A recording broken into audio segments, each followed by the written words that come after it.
You know, sometimes politicians elevate themselves not by what they say, but by not saying a single word. And I couldn't help but think about that yesterday after watching that very solemn commemoration in Darwin, remembering the day 80 years ago when war came to the top end. We lost more than 230 people at that time. We had to save 400 wounded souls as the city was smashed to the ground. The Japanese were absolutely relentless.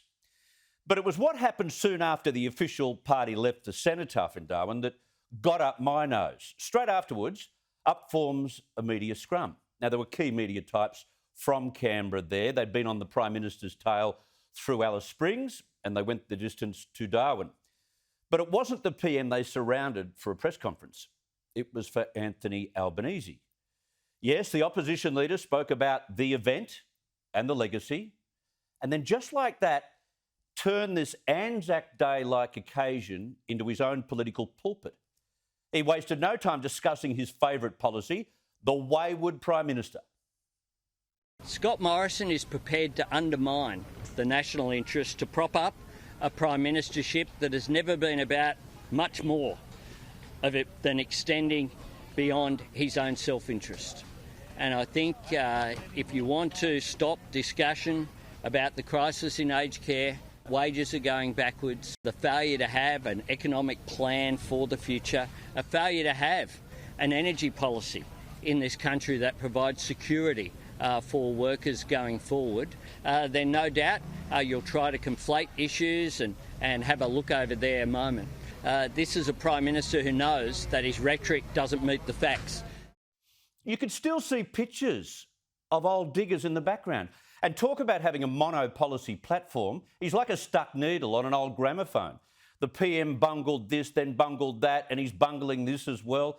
It's Labor's sole policy at a time when there's so much licence to be creative and rebuild this country with ideas, competitive trading ideas, but no, get into Scott Morrison. But my main point here is not that. It's why there and then. Just after everyone there had bowed their heads to remember Australia's sacrifice in Darwin 80 years ago, why did he hold a press conference to then bag the government? There's plenty of time to do that. He could do that the following day. He was still in Darwin today announcing money for roads. He could do it when he got back to Canberra or on the election campaign elsewhere, but not yesterday. What about today? Yesterday was very special, and I think it was special but ruined by Albo and his boring attacks on his opposite number. The PM held court before the ceremony yesterday, but that was to address the ongoing crisis between Russia and Ukraine. He's expected to update the nation on this issue in terms of what's happening negotiating peace in Munich and preparing for war. But Albo overstepped the mark yesterday, in my mind. Maybe it's his inexperience. He really hasn't held a key government or opposition post. He can't call infrastructure minister a senior cabinet position.